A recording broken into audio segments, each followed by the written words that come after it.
Hey yo tout le monde, c'est Limborg et on se retrouve pour une nouvelle vidéo review animée. Cette fois-ci c'est sur Criminel Fiançailles épisode 1. Alors personnellement moi je le connais sous ce nom là, donc je l'utiliserai. Bien évidemment ça paraît logique. Pourquoi? Oui, j'en étais pas sûr et je le fais. Est-ce que je vais le continuer chaque épisode, toutes les semaines? Je sais pas, on verra bien ça avec le temps. Alors je suis toujours malade, je tiens à le préciser, ça doit s'entendre un petit peu, j'espère pas trop non plus. Enfin bref, avant de commencer cette review comme d'habitude, laissez un pouce bleu si vous avez aimé ce premier épisode, pour ceux qui connaissaient pas. Pour ceux qui connaissaient déjà, mettez aussi un pouce bleu. Voilà. Quant à ceux qui veulent laisser un commentaire, laissez-en un sur votre avis sur l'œuvre en global pour ceux qui l'ont lu. Moi je l'ai lu les 3 premiers tomes, hein. J'ai pas été plus loin. Pourquoi j'ai pas été plus loin? J'ai pas forcément apprécié, ou je me faisais tout de même une autre idée de l'œuvre, et c'était pas du tout le cas, hein. Donc c'était une fausse idée, hein. Juste pour ça que j'ai arrêté de lire. Même si je continue d'acheter les tomes, il va falloir que je le reprenne, et est-ce que l'animé va me donner envie de reprendre? Ça on verra.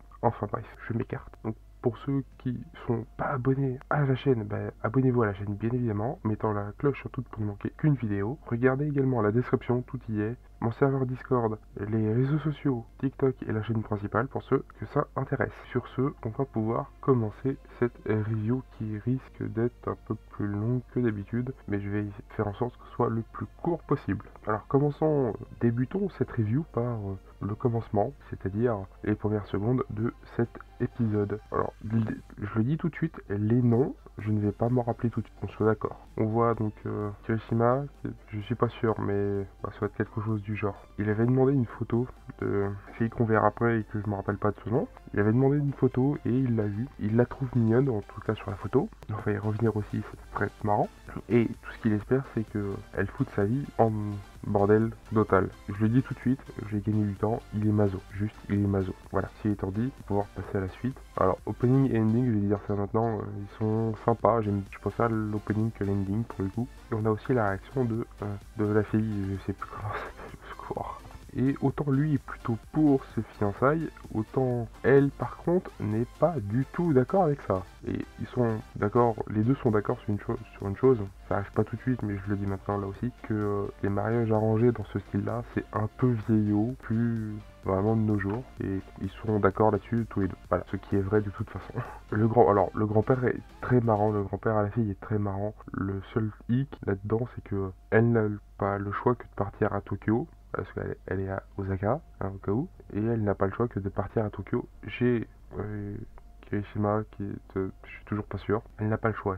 Son grand-père lui dit pas de se barrer, mais il l'a fait dégager. C'est un peu abrupt la façon dont il le fait, et elle partira. C'est ça qui est le plus marrant finalement. Elle arrive à Tokyo et devant la maison, le bâtiment gigantesque qui est chez l'autre là, car il se trouve derrière elle, mais ça elle ne l'a pas vu, c'est pas à quoi il ressemble, hein, au cas où. Par la suite, elle va aller dans le même lycée que lui. Pour tout ça, elle est vraiment pas chaude en fait, hein, clairement.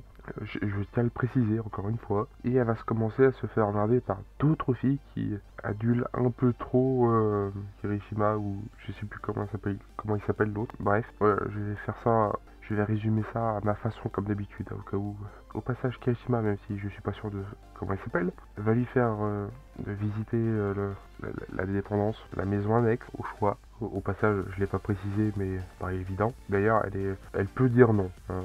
Il est content qu'elle soit venue, mais elle peut refuser ce mariage, chose qu'elle a techniquement déjà fait auprès de son grand-père. Bref, quelques temps plus tard, environ une journée plus tard, et un manque de sommeil crucial aussi, parce qu'elle n'arrivait pas à dormir. Elle a vu machin arriver en plein milieu de la nuit avec du sang sur ses vêtements et sur ses mains. Oui, c'est un yakuza, donc au bout d'un moment...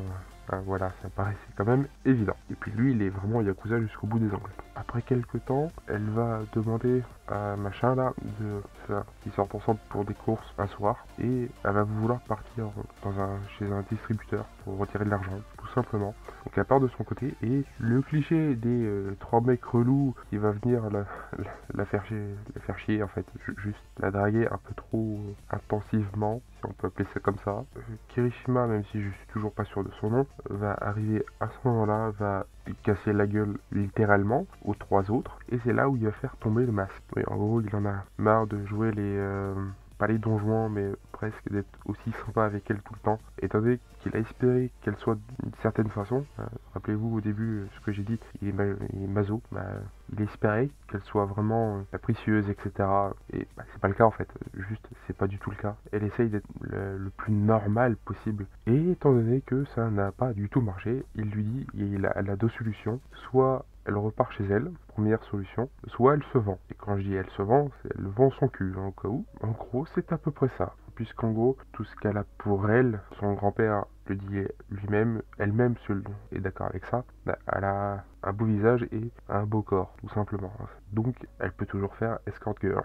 Chose qu'elle ne va pas faire. Je l'ai dit, ça aurait pu être le cas, mais c'est pas le cas. Donc pendant environ 2 semaines, il y a une ellipse, oui, de 2 semaines, elle aura complètement disparu. Lui pensera qu'elle est rentrée chez elle, tout simplement, mais ce n'est pas le cas. Puisque 2 semaines plus tard, elle va revenir avec un sac rempli de thunes et elle va le déposer sur son bureau. Et quand je dis sur son bureau, c'est à l'école, au cas où, c'est au lycée. C'est ça qui est le plus marrant. Et elle lui dira qu'elle a vendu un rein. Oui, un rein, non, c'est pas une blague de mémoire. Dans le prochain tome, enfin l'équivalent du prochain tome du coup, dans le prochain chapitre, enfin prochainement, d'ici peu de temps, on devrait voir la cicatrice. Alors de mémoire, ça fait longtemps que j'ai lu les 3 premiers tomes au cas où. Enfin, si c'est comme dans Solo Leveling, hein, voilà, épisode 6. Voire un peu plus.